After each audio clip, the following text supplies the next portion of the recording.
Hello. I was feeling like shit, so I figured I would maybe make a video that could help one of you. And hopefully as a result, you feel less alone. This is 5 signs your mental health is getting worse with behavioral examples. And the aim of this video is 1, hopefully you feel less shit. 2, hopefully I provide a space where you can share anonymously your story, your situation, shit you're going through, and we can talk through it, learn from each other, feel less alone, truthfully. These are the topics that we're going to discuss in this video. We're going to get into loneliness, we're going to talk about escapism, we're going to talk about feelings of worthlessness and hopelessness, and we're going to talk a little bit about mood and mental. Now, the first sign that you're really suffering is you're surrounded by people, but you feel completely alone. And maybe this is self-induced. Tell me if this sounds like you. You have a ton of contacts in your phone, but it feels like you have nobody to reach out to when you actually feel like you need it. You feel like there's no support when you're in a crisis. You know you can't rely on anybody. You feel like you can't really talk about your feelings and emotions with anybody. You've probably struggled with trusting individuals in the past because of your past experiences. This could be because of your upbringing. This could be because of a breakup that you've had. This could be because of a bad, sour friendship that ended poorly. Another way to tell that you're really struggling is you never really aim to spend time with new people. You never really build connections past acquaintances. You have a ton of acquaintances, a ton of people that you say hi to, but you're either too afraid to go up to them and ask them to do stuff together and build some level of connection, or you just choose completely not to because CBA. The downside of this is you don't make new friends, you don't experience new things, and then years go by and we're stuck in the same situation with the same beliefs, same mindset, same everything. And that can be really, really toxic for some people. You know shit is bad when you feel like you're around people and you can't be authentic. You know shit is even worse when you feel like if you made an attempt to communicate what's on your mind, you're either going to get punished for it in some way or you're going to get judged and it's going to lead to a negative outcome. That's not a healthy relationship to be in. If you have somebody like that in your life, fuck them. And trust me, I get how hard that is. Another sign that you're probably really struggling is you're constantly running from reality. You're escaping. And this could be through so many different ways. For me, I withdraw from social interaction, and I honestly feel really good by myself when I'm just by myself, like smoking weed and chilling. But there are downsides to that, right? If you self-isolate, you're not hanging out with people, you're not experiencing new things, you're not learning. And also, depending how negative or destructive your routine is, you're actually making the situation way worse. If you're struggling with something like impulsive decisions, like you can't stop spending money on shit that really intrigues you, you can't stop getting tattoos because you have this obsession, that's another sign that your mental health is degrading. If you're engaging in high-risk behaviors, for some people, it's going to be self-harm. For psychopaths such as myself, it might be something like running until I fucking fall over and die because I just hate everything, or climbing a tree, or, I don't know, just putting myself in sketchy situations just so I can feel something. That's a very worrying sign that things are getting worse. Your inability to deal with those emotions is manifesting in the desire to hurt yourself, to do things that could potentially lead to very negative outcomes. But the rush that you feel in that situation, it makes you feel alive, and that's why we engage in that type of behavior. If you're struggling with maintaining really important aspects of your life, whether it be paying bills on time, giving time to your partner, continuing in the gym, eating properly, taking care of yourself, showering. If you're dealing with things like that, that is a very worrying sign that your mental health is degrading. If you're going further and further into substance abuse, no, this says substance abuse, not I smoke weed once every 2 weeks with my friends. I am talking if you are constantly self-medicating to feel better and your consumption is slowly going up over time, that means you are reliant on that drug of choice, and that is really, really bad once that thing gets pulled away. And eventually, these things tend to be negative, so they're going to get pulled away, whether it's a person, whether it's weed. Eventually, you're going to have to stop. And what do you do once you stop? At that point, that's when all the emotions that you've been suppressing come flooding back in. If you're doom scrolling, now this is an interesting point. Doom scrolling with educational content, you can also distract yourself and escape with really, really good things. You could earn a ton of money and never talk to anybody, never talk to your family, never interact with your partner. You could make a ton of money, but if all of these other areas of your life are degrading, well then that needs to be addressed. Doom scrolling with educational content. I don't know if any of you struggle with this, but I literally, instead of taking the actions I have to for a day, I would rather read fucking a book that really, really just intrigues me by an author that I like listening to their voice with. And obviously there's the more obvious actual doom scrolling of just like non-stop consuming dog shit shorts. I've been there. I'm still there very frequently. It's fucked. I will say, if you're in this situation, you're likely thinking about how much shit is in front of you, how many problems are going to be created by sub-problems of sub-problems, and the list just goes on and about how much shit you would have to fix. I get it. It's so overwhelming that it's just discouraging, and just not worrying about it makes it feel way better. I know that feeling. The third sign that your mental is struggling is you're feeling worthless. If society is telling you that you're doing a good job, if the people around you are proud of you and telling you all this shit, they're saying you're attractive, the signs are saying that you're smart, the signs are saying that you're headed in the right direction, you just don't internalize any of that. You don't actually care, because at least in my case, growing up in my household, there was no praise when things went well. There was no praise when things went bad.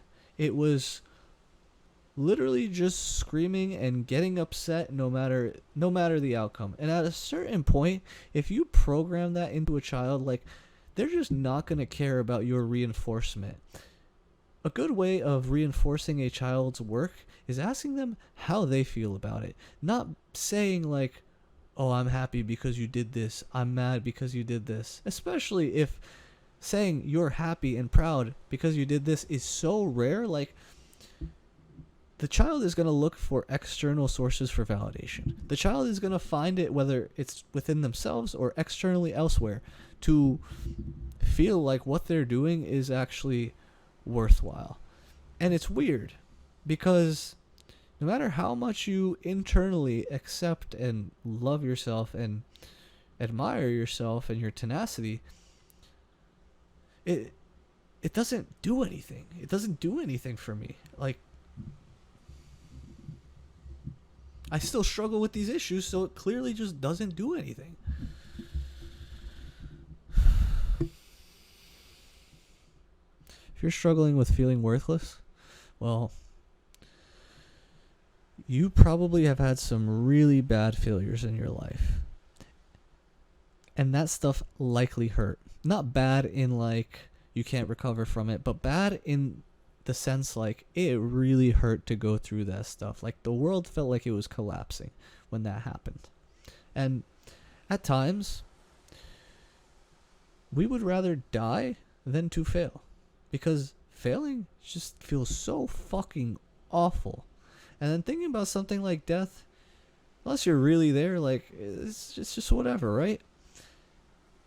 Our brains are fucking stupid.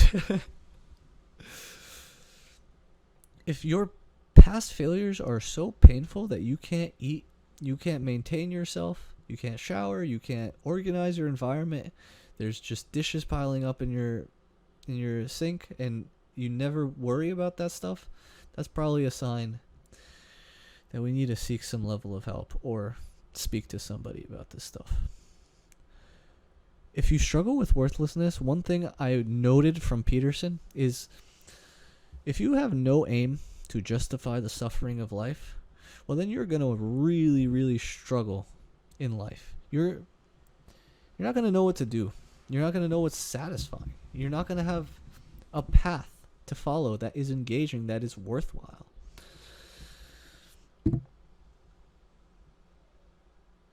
If you struggle with worthlessness, well, odds are you probably don't have social support.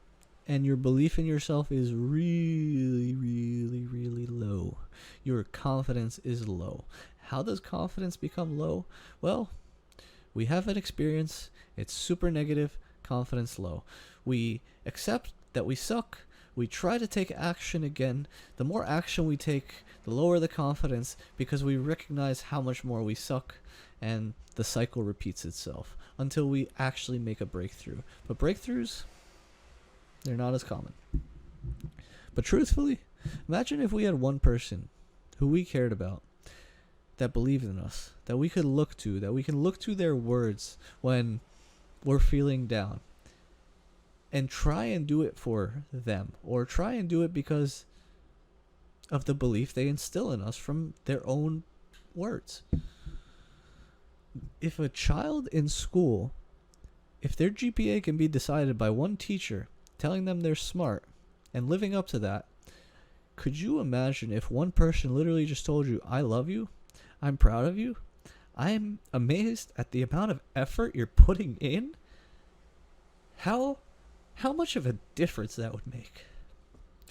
Now, the last thing I'll mention on this topic is you're likely always moving the goalpost, and no matter how big of a success you have, you either attribute it to luck or you move the goalpost so you don't focus on it and you only hyperfixate on the failures. That's an easy way to feel like a piece of crap even when you're not. Hopelessness. If you're feeling hopeless, well, fuck. Firstly, I'm sorry. If I could hug you, I would. If you're dealing with things like suicidal ideation, thoughts of harming yourself, or maybe the unconscious self-sabotage that you keep going through is literally harming you, that's a sign things need to change.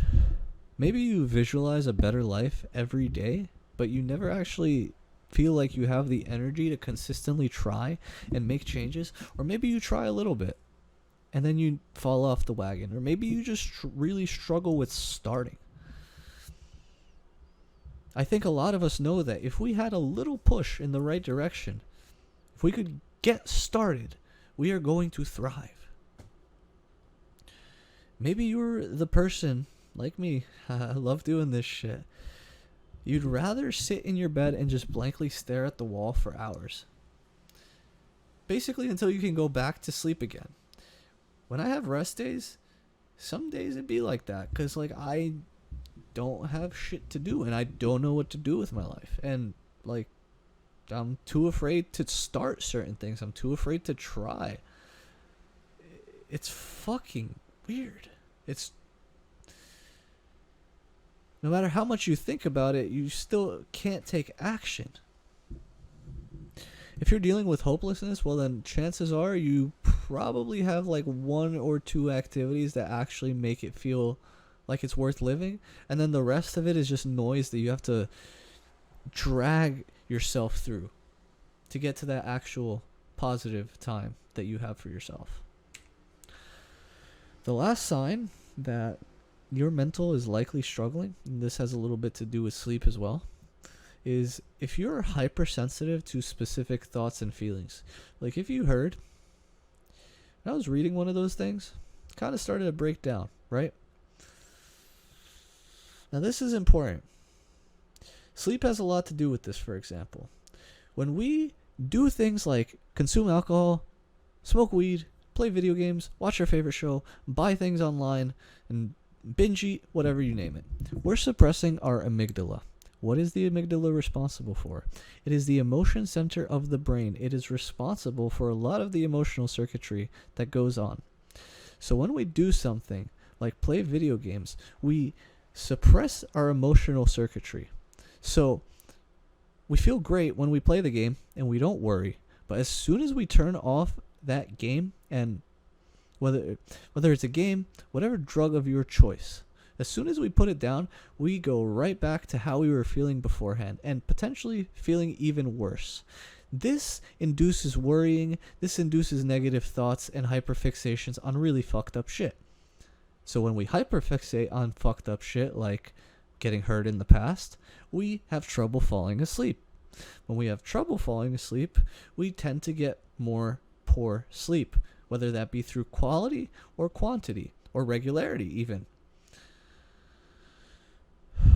The more poor our sleep, the less REM sleep we have. Apparently REM sleep is responsible for managing emotions and cleaning out our brain with all that shit. And if we do this chronically for more than a few days, we're going to really start to see effects on our mood in a very negative way.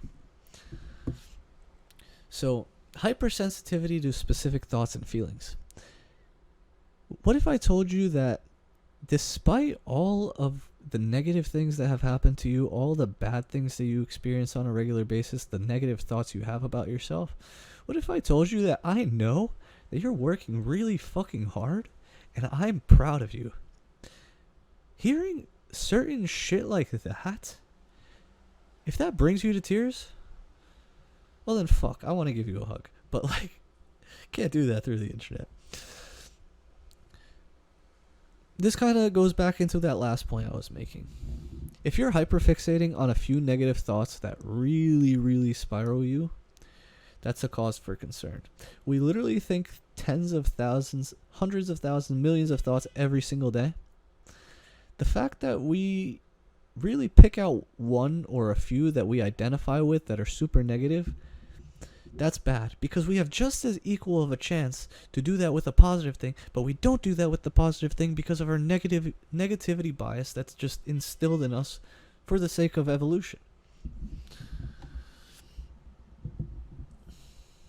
Now, unfortunately, like I said, I wish I could give you a hug, but I will say, if you get a hug and like it actually means something, it feels like really good, like chances are you are so deprived of love, you are so deprived of affection that any level of oxytocin exposure, it just feels like crack, and it actually resets you. It makes you feel way better. Now, I'll leave you with some final words on this topic. Firstly, a lot of self-improvement dickheads will speak with such conviction as if they have all the answers. I'll start with saying, like, I wish I had a solution to this stuff. This has been an ongoing problem in my life since I was like 12. Since I consciously understood this at 12. It probably lingered before then, when I really think about it. The truth is, I'm still trying to gather myself, and I wish I could give you all the answers, but it's just something that we have to go through together. And hopefully the more high quality people we meet, the better our lives are going to be. Because at the end of the day, a lot of human suffering is justified with being around good people. Secondly, it's okay to feel what you're feeling. Running from it is only going to make it worse. That escapism strategy, it feels great in the moment, but it's literally our downfall. Another thing, it's really, really hard to get through depression all alone. Why? You can't hug and hold yourself to feel psychologically safer and release oxytocin, okay? Secondly, you are literally your worst critic. Your mind is way too judgmental of yourself. You need an external party not judging you. Your mind is always going to judge you. Third, You know every single insecurity that you have, and it's going to creep back up inevitably. No matter what. No matter what. You're always going to try and self-sabotage yourself in some way. And the very unfortunate news that I have, but it's the harsh truth, is I don't think depression ever goes away. I think it comes in a wave when you get triggered by really fucked up events in your life. It could be a loss of a loved one. Could be living with a dementia-ridden parent. Could be arguing with a narcissist. It could be a health crisis. It could be a breakup. It could be a loss of your job. All these things are going to really, really mess with your head. They're going to mess with your confidence. Failures to this extent, if you want to call some of these things failures, like losing a loved one a failure, those things are really, really negative events, and we need to process those as best as we can, and doing it completely by ourselves is not the way. Why? Because our mind was not made for that. Our mind was not made to work through every single problem through by ourselves. And that is all I have for this video. Hopefully you enjoyed it. If you got to this point, then you probably enjoyed it. Hit that like button. It's so cringe to say that. Leave me a comment of your story. I would love to hear what you have to say. And that's all I have. Subscribe to me, and then I will calf raise in pounds the number of subscribers I have live on this channel. So that's all I got. Thank you for listening. I really love you and appreciate you. Bye.